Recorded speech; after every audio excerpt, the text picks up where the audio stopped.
হাজীগঞ্জ ও শাহরাস্তি উপজেলা নিয়ে গঠিত চাঁদপুর ৫ নির্বাচনী আসন।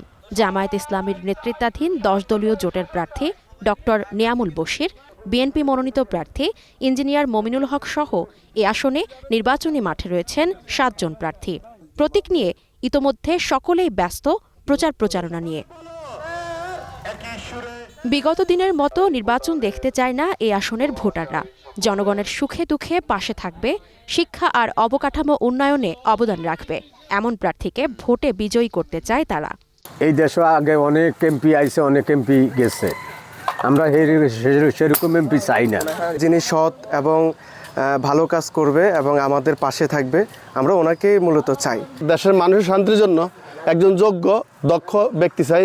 আমরা সুস্থ একটা সুন্দর নির্বাচন আমরা জনগণের চাই। প্রতীক নিয়ে প্রার্থীদের গণসংযোগ, উঠান বৈঠক আর পথসভা চোখে পড়ার মতো।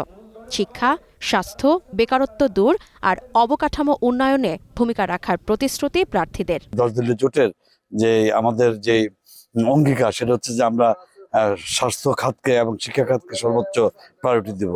২৪শে অগাস্টের আমাদের আন্দোলনের পসর আমাদের আগামী দিনের বাংলাদেশ, সেই বাংলাদেশ প্রত্যাশা পূরণে জনগণ যে রায় দিবে আমরা সেটার সাথে একমত পোষণ করি। আমাদেরকে যে দিক নির্দেশনা দিয়েছেন কোরআনের আলোকে, সেইভাবে ইনশাল্লাহ রাষ্ট্র পরিচালনা করার আমরা চেষ্টা করব ইনশাল্লাহ। এ আসনে নিজেদের প্রতীকে ভোট চাইলেও গণভোটে না ভোট দেওয়ার পক্ষে প্রচারণা চালাচ্ছেন সুন্নি জোটের প্রার্থী সৈয়দ বাহাদুর শাহ ও জাতীয় পার্টির প্রার্থী মির্জা গিয়াসউদ্দিন।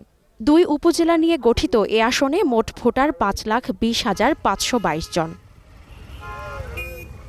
ইসমতারা অনু, গ্রিন নিউজ ডেস্ক।